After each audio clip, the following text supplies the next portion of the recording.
Puji Tuhan, hari ini teman-teman ada yang datang untuk berjemaat di sini. Ini yang menjadi masalah karena tahun ini 2021 ini gereja kita sudah memiliki program menghabiskan Injil Markus dari pasal 1 sampai habis selama 2021. Jadi khotbah saya setiap minggu tidak akan pernah lari dari Injil Markus, dan kita sudah sampai ayat 11 kemarin terakhir. Sudah 2 minggu ya, benar ya? 2 minggu, minggu pertama ayat 1 sampai 5, minggu kedua kemarin ayat 6 sampai 11. Jadi setiap minggu gereja kita akan khotbah ayat demi ayat. Nah, ini pentingnya. Saya memiliki visi terpanggil jadi hamba Tuhan, mumpung masih muda, ya nggak tua kali kita ini, ya kan? Nggak jauh beda dengan kalian, masih muda juga aku di sini, makanya jemaatnya anak muda juga semuanya kan. Saya terpanggil jadi hamba Tuhan yang ingin memberikan pengajaran Alkitab. Dengarkan baik-baik teman-teman, kalian melayani bagus, kalian bernyanyi bagus, kalian main gitar bagus, main kajol bagus. Tapi kalau nggak paham Alkitab, pelayanan kita sia-sia di mata Tuhan. Nah, ini sering. Saya pernah berjemaat di gereja cukup besar, mungkin saya sebut kalian tahu, pokoknya tempatnya ada saya sebut di Ambasador dan Kuningan City. Itu ada gereja cukup besar, pasti kalian tahu lah namanya. Itu saya sering ngobrol sama worship leadernya, sering ngobrol sama singernya, bagus sekali nyanyinya, semua tepuk tangan. Begitu saya tanya Alkitab, nggak tahu apa-apa. Ini agak bahaya ya. Jadi kalau kita nggak tahu Alkitab, sudah berani pelayanan, pertanyakan diri. Apalagi yang semua ini banyak anak teologi nih. Saya senang nih ya. Kalian anak teologi, jago nyanyi, jago main musik, tapi nggak paham Alkitab, itu berbahaya. Nah, ini pentingnya. Oleh karena itu program kita, dan kita memilih Injil Markus. Dan hari ini sesuai di warta, kita akan menghabiskan ayat 12 sampai 15. Oke, sedikit latar belakang yang mungkin ketinggalan, yang nggak datang dalam 2 minggu. Di Injil Markus dari ayat 1 sampai 11, dia berkisah tentang Yohanes Pembaptis, ya, Yohanes Pembaptis, dan juga cerita Yesus dibaptis oleh Yohanes Pembaptis. Nanti kalau mau lebih lengkapnya tonton di YouTube-nya ya, YouTube GKPI Raja Daud, sudah diupload ya, ayat per ayatnya. Oke, hari ini kita mulai ayat 12. Mari buka kita Injil Markus pasal 1 ayat 12. Apa judul perikomnya? Pencobaan di padang gurun. Ini adalah singkatnya atau ringkasan dari epistel yang dibacakan majelis tadi. Karena kisahnya sama di Matius 4 ayat 1 sampai 11. Intinya di situ. Tapi hari ini kita melihat dari sisi Injil Markus. Yuk sama-sama kita baca ayat 12 dulu. 1, 2 ya. Segera sesudah itu Roh memimpin dia ke padang gurun. Stop dulu ya. Segera itu kata yang nggak biasa. Perikop di atasnya Yesus diapain? Dibaptis oleh Yohanes Pembaptis. Setelah dibaptis langsung Roh memimpin dia kepada gurun. Siapa yang memimpin?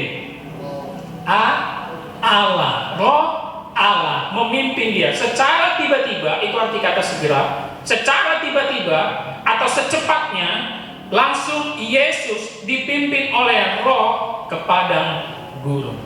Teman-teman, kemarin saya sempat menjelaskan pengantar sebelum penutup khotbah. Kalau kita sudah ngakunya Kristen, kalau kita ngakunya sudah dibaptis, tapi kita masih santai-santai saja, hati-hati ada yang salah. Karena ketika Yesus dibaptis, dia bukan mau main-main, dia langsung dicobai oleh iblis.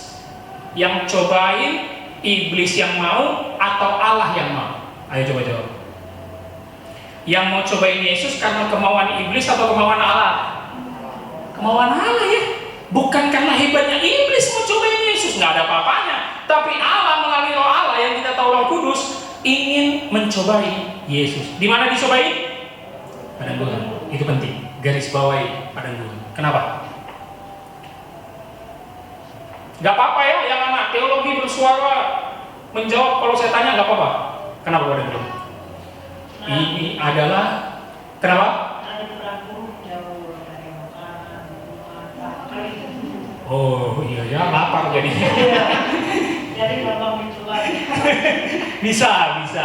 Tapi yang paling penting ingat, kemarin kita belajar dari ayat 1 sampai 11 itu selalu mengambil dari kisah perjanjian lama. Ya, Markus itu selalu mengutip perjanjian lama. Ini juga ada hubungannya dengan perjanjian lama. Siapa di perjanjian lama yang dicobai di padang gurun? Siapa yang masuk padang gurun? Bangsa Israel. Jadi Yesus di sini sebagai representatif Israel yang baru. Bisa nggak dia lolos? Tidak. Bagaimana Israel yang gagal di padang gurun? Teman-teman dengar kan? Israel gagal di padang gurun, lebih banyak yang mati daripada nyampe ke tanah Kanaan. Sekarang penggantinya Yesus. Dia akan menjadi Israel baru yang dicobai di padang gurun. Nah, ini penting. Kisah, kalau dalam bahasa teologisnya, tipologi. Tipologi itu persamaan antara Israel dan Yesus. Apa aja persamaannya? Sama-sama dicobai padang gurun yang pertama. Yang kedua, sama-sama baru keluar dari Mesir. Betul ya? Yesus dari kecil kan dibawa ke Mesir kan? Habis itu balik dia. Israel diperbudak di Mesir. Berapa tahun? 430 tahun. Sama-sama di padang gurun, sama-sama keluar dari Mesir. Berapa lagi? Nah, ini yang penting. Sesuai epistel yang dibaca tadi, sama-sama memakai firman yang diucapkan oleh mulut Musa. Tadi kan yang dibaca epistel, bagaimana Yesus melawan iblis memakai firman, itu semua dikutip dari omongan Musa. Sebagaimana Musa memimpin bangsa Israel di padang gurun. Jadi ini ada kesamaan. Nah, Israel di padang gurun gagal, Allah ingin mencobai Yesus. Berhasil nggak dia dicobai iblis di padang gurun? Itu makanya Roh langsung memimpin dia ke padang gurun. Itu penting sekali teman-teman ya. Kedua, selain tipologinya dengan bangsa Israel, yang kedua adalah tipologinya dengan Adam. Adam itu orang gagal, Kristus adalah Adam yang terakhir, Adam yang kedua, tapi dia harus dicobai juga dengan iblis. Karena Adam dan Hawa dicobai oleh ular di Taman Eden yang bentuk iblis yang mencobai Adam dan Hawa sehingga manusia jatuh ke dalam dosa. Sekarang, Yesus sebagai Adam yang baru mau dicobai juga, jatuh atau tidak ke dalam dosa. Tapi kalau secara teologi, ya nggak mungkin lah dia jatuh ke dalam dosa, betul ya? Nggak mungkin lah. Walaupun kita tahu, kalaupun nggak mungkin jatuh ke dalam dosa, berarti lagi sandiwara iblis dengan Yesus. Tidak, karena dia adalah anak Allah. Allah tidak mungkin dicobai, kata Yakobus. Betul ya? Jadi di sini representasi Yesus untuk menggantikan Israel yang gagal dan Adam yang gagal. Bahkan di situ ada kata Roh memimpin. Memimpin dalam terjemahan aslinya atau bahasa Yunaninya, tahu nggak? Membuang. Wow, jadi Yesus itu begitu dibaptis, dibawa Roh, itu langsung dibuang kepada Tuhan. Bukan memimpin itu. Memimpin itu halus sekali bahasanya, tapi dibuang. Wow. Dibuang, diasingkan langsung kepada gurun oleh Roh Allah. Padang gurun, betul, tadi yang dibilang oleh Hengki adalah tempat yang sangat sulit untuk mencari makan. Tempat yang banyak binatang liar, nanti selanjutnya dijelaskan. Tempat yang memang sulit mendapat apa-apa. Kenapa? Karena begitu sulit mendapat apa-apa seperti Israel sulit mendapat daging. Apa yang terjadi sama kita manusia biasanya? Mengeluh, malas, bersungut-sungut, capek. Sehingga gampang sekali dicoba iblis. Teman-teman rasain aja lah, walaupun kita masih muda. Kalau ada sesuatu yang gak kita dapat, ngeluh kan kita? Ngeluh langsung, aduh malas nih, aduh ngapain sih kayak gini, aduh susah ya, kenapa ya begitu? Nah, itu maksud padang gurun di situ. Oke, kita lanjutkan ayat 13. Ayat 13-nya perhatikan. Kita baca sama-sama 1, 2 ya. Di padang gurun itu ia tinggal 40 hari lamanya, dicobai oleh iblis. Ini yang tadi saya katakan. 40 hari lamanya. Kalau tadi di epistel 40 hari 40 malam ngapain? Puasa. Siapa yang sanggup puasa 40 hari 40 malam? Ada ya. Nah, ini pasti kalian baru tahu nih. Yesus itu puasanya hanya nggak makan, tapi dia minum. Baru tahu pasti baru tahu. Dia itu tetap minum. Jadi puasa orang Kristen jangan ikut puasa teman kita seberang ya, beda kita. Walaupun kalau mau ngikut jamnya nggak apa-apa, ya misalnya bikinnya 8 jam, 12 jam boleh. Tapi minum boleh orang Kristen, tapi air putih, jangan Coca-Cola pula, ya kan? Coca-Cola dingin pula itu ya, langsung enak lah. Enggak, air putih saja. Nanti bisa teman-teman lihat bahasa Yunaninya, tapi yang lihat dari Matius 4 ya, itu dikatakan dia hanya absent to drink. absent to food. Jadi hanya nggak makan, tapi minum puasa Yesus itu. Makanya dijelaskan di Markus, walaupun lebih singkat, di padang gurun itu ia tinggal 40 hari lamanya dicobai oleh iblis. Ada yang menarik? Ada bersama dengan Israel? Di angka 40. Israel berapa lama di padang gurun? 40 tahun. Yesus puasa dicobai iblis di padang gurun 40 hari. Seharusnya Israel berapa hari? 4 hari. Oh, itu dia. Tapi karena bandel, melawan aja kerjanya, diputar-putar Allah ya kan. Jadi 40 tahun, betapa luar biasa itu ya. Dari 40 hari jadi 40 tahun. Nah itulah. Ini menjadi pesan bagi kita bahwa kita tidak boleh main-main ketika kita menghadapi pencobaan. Tahu nggak maksud dari pesannya? Ketika kita dicobai oleh berbagai situasi kehidupan atau dicobai oleh iblis, kalau kita nggak pernah menang atau naik kelas, lama-lama kita diputar Allah di situ-situ aja. Kita udah Kristen 25 tahun, tapi masalah kita itu aja. Padahal masalahnya sama, tapi ngeluhnya pun terus sama. Ya, nggak akan pernah naik kelas. Makanya Israel, karena kerjanya hanya bersungut-sungut, karena kerjanya hanya mau minta makan, diputar-putar Allah situ-situ. Nggak pernah naik kelas bangsa Israel. Tapi Yesus, kita tahu tadi sesuai pembacaan Epistel, dia menang atas iblis. Menangnya bagaimana? Memakai firman Tuhan. Lihat kan? Ada tertulis. Ada tertulis. Sampai 3 kali. Ada tertulis. Itu semua dikutip dari omongan Musa. Jadi memang konteks dari ayat 12 ini, pencobaan di padang gurun ini, yang sudah dibacakan lengkapnya di Matius 4 tadi, memang konteksnya adalah penggenapan dari Israel yang baru. Di mana Israel yang lama gagal di padang gurun, sekarang Yesus sebagai Israel yang baru, dia berhasil. Kemarin kita belajar dari ayat 1 sampai 11, Yohanes Pembaptis adalah penggenapan dari Nabi Elia, ya, yang sudah dibuatkan oleh Nabi Zakaria di Perjanjian Lama. Nabi terakhir siapa? Yohanes Pembaptis. Jadi kalian nggak usah bingung ditanya, bukan teman yang seberang Nabi terakhir, bukan. Nabi terakhir itu Yohanes Pembaptis. Maafkan saya untuk berkata ini teman-teman, mungkin teman-teman sering juga dengar khotbah di luar. Ada yang berkata pendeta itu memiliki suara nabi, pendeta itu dijuluki nabi. Maafkan saya, itu salah semua. Itu gak Alkitabiah. Karena nabi terakhir ditutup di Yohanes Pembaptis, gak ada lagi. Tapi fungsi kita sebagai orang Kristen boleh memiliki suara kenabian. Tapi kalau ada pribadi atau pendeta di luar yang mengaku, aku ini nabi, kemarin aku mimpi dikasih suara oleh Tuhan, aku dibawa ke surga lalu dibawa ke neraka. Aduh mohon maaf, itu gak sesuai Alkitab. Ya. Nabi terakhir itu Yohanes Pembaptis, bukan kawan kita yang sana ya. Jadi perlu diingat itu ya. Nabi terakhir itu Yohanes Pembaptis, dan dia juga penggenapan dari Nabi Elia. Nah, Yesus di ayat 12 dan 13 yang sudah kita baca dicobai di padang gurun karena dia penggenapan dari Israel yang gagal di Perjanjian Lama. Nah, ini penting teman-teman. Iblis itu licik, ya. Iblis itu licik. Iblis itu pendusta, pembohong, dan licik. Tapi ada satu yang mantap, iblis itu giat dan tak pernah menyerah untuk mencobai kita. Orang Kristen kalau ditegur pendetanya pasti tersinggung, keluar langsung dari gereja. Betul ya? Iblis setiap kita mau mulai ibadah, worship leader langsung ngomong, dengan darah kuasa Yesus kami usir roh-roh jahat keluar dari gereja ini. Keluar nggak dia? Keluar ya? Keluar ya? Takut dia sama darah Yesus ya? Minggu depan datang nggak? Orang Kristen ditegur pendeta, minggu depannya datang nggak? Jadi lebih giat iblis dari orang Kristen. Tapi kayaknya muka-mukanya ini lebih giat dari iblis ya. Ini lebih giat dari iblis lah pasti, ya kan? Itu dia. Jadi kita jangan mau kalah, mau apapun pencobaan kita maju terus. Mau iblis bilang kita apa, maju terus.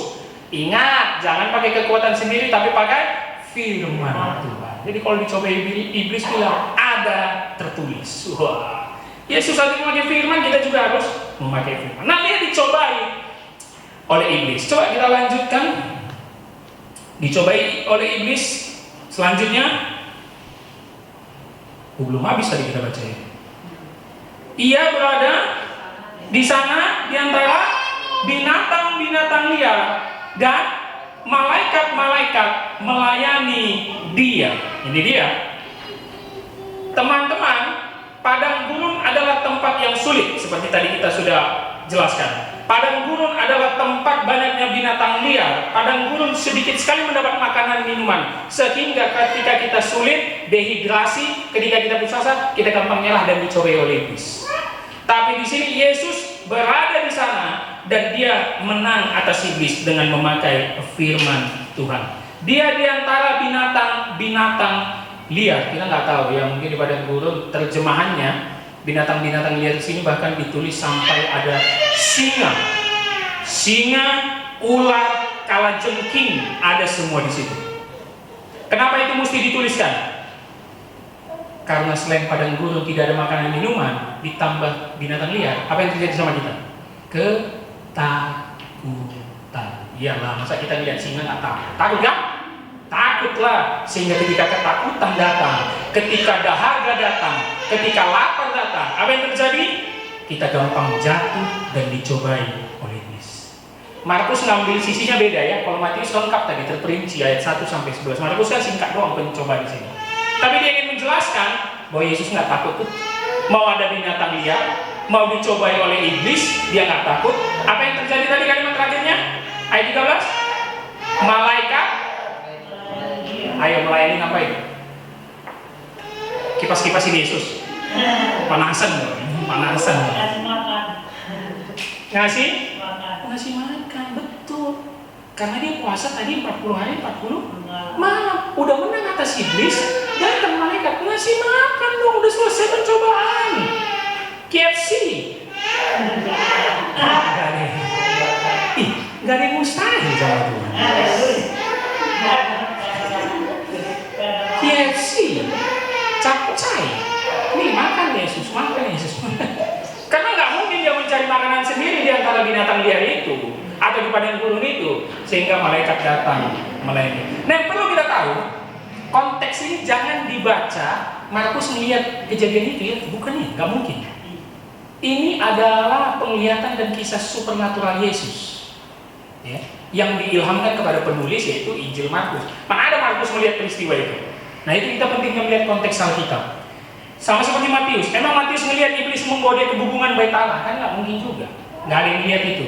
Itu hanya peristiwa supernatural antara Allah dan iblis. Tapi yang kita tahu bahwa Yesus menang dan malaikat melayani dia, memberi makan. Teman-teman, apa inti di perikop ayat 12 dan 13 ini? Pencobaan di padang gurun. Sering sekali hidup kita ini seperti padang gurun. Tuh lihat, semua orang Jakarta ini mulai dari Senin keluar, besok pasti semua berlomba-lomba mencari duit, macet di mana-mana. Dahaga kita ini selalu meminta.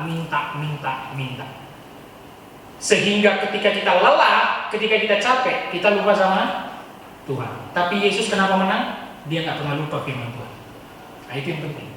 Teman-teman bekerja bagus, teman-teman punya pekerjaan bagus, teman-teman punya uang bagus. Tapi ketika engkau lupa membaca firman Tuhan, lupa sama Yesus, siap-siap kau diterkam sama iblis. Makanya Petrus bilang, ada kan? Waspadalah, dia bagaikan singa yang mau menelan. Iblis itu bagaikan singa yang mau menelan kita. Dia itu ngintip kita, kapanlah kau lengah? Kapanlah kau nggak ke gereja GKTI Raja Daud? Kena kau. Kapanlah kau absen? Kena kau nih, kena. Dan saya sudah perhatikan, saya banyak konseling orang. Pokoknya yang malas gereja, walaupun banyak duitnya, stresnya itu pasti stres. Tapi kita, yang duit kita pun pas-pasan, lebih malas ke gereja. Bukan stres saya, gila pastinya. Udah nggak ada duit, malas ke gereja pula ya. Nah, itu bahaya, jangan ya. Tapi kita duit pas-pasan, kerja pun biasa aja, rajin ke gereja, pasti selalu mengucap syukur. Amin. Amin ya. Walaupun di balik ucapan syukur ada ngeluhnya ya. Kok dikit kali duit ini, kapan cair duitnya? Yang penting, dikala hidup kita penuh dengan padang gurun, pasti ada taman Tuhan yang indah disediakan.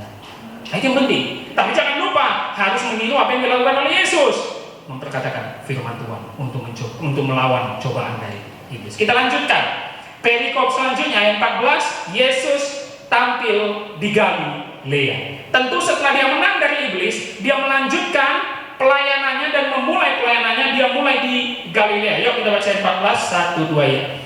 Sesudah Yohanes ditangkap, datanglah Yesus ke Galilea memberitakan Injil Allah. Stop. Kenapa sih Markus perlu menulis sesudah Yohanes ditangkap? Karena ayat pasal 1, Yohaneslah pembuka jalan bagi Yesus. Dia orang yang berseru di padang gurun. Pertanyaan saya, ditangkap karena apa Yohanes? Ayo yang sudah baca Alkitab, belum lulus nih. Kebanyakan baca Terelie ini kayaknya ya kan. Kebanyakan baca detektif Conan ini semua ini. Kenapa Yohanes Pembaptis tangkap? Karena dia memarahi Herodes. Karena Herodes mengambil istri saudaranya sendiri. Gara-gara dimakinya Herodes, tidak baik kau berbuat begitu, mengambil istri saudaramu. Ditangkap dan dijebloskan dia ke penjara. Itu Yohanes Pembaptis. Sehingga berita itu terdengar oleh semua murid-murid Yohanes Pembaptis. Begitu juga murid-murid Yesus yang nanti mengikut, karena kebanyakan murid Yesus awalnya dari murid Yohanes Pembaptis. Maka sesudah Yohanes ditangkap, datanglah Yesus ke Galilea, memulai pelayanannya teman-teman. Apa kalimatnya di ayat 14? Memberitakan Injil Allah. Kemarin saya bilang kan, apa yang perlu kita didik dari Yohanes Pembaptis kemarin? Kalau kita memberitakan Injil, suruh orang bertobat. Betul? Yang kedua, selalu mengedepankan nama Yesus. Harus itu pesan di mimbar itu. Ini ada STH, saudara kita nih, si Olong. Ini juga calon-calon STH semua di belakang itu kan? Ya kan? STH, STLR lah, nggak tahu lagu itu ya kan? Entah jadi STH atau STLR. Saya ingatkan kepada teman-teman, yuk kalau nanti diundang khotbah dimanapun, hanya dua, Injil, pertobatan, Yesus Kristus. Jangan dari lain. Kebanyakan pendeta udah kayak motivator, yang diberitakannya perbuatan baik. Ngapain? Gak usah. Itu belajar PPKN pun cukup. Ya, bukan teologi itu. Yang kita beritakan pertobatan, negur dosa orang, lalu Injil. Makanya Yesus setelah dibaptis, setelah dicobai oleh iblis, langsung dia pelayanannya memulai dengan memberitakan Injil Allah. Apa kemarin Injil? Kabar baik. Teman-teman tahu semua isinya arti Injil kabar baik? Betul?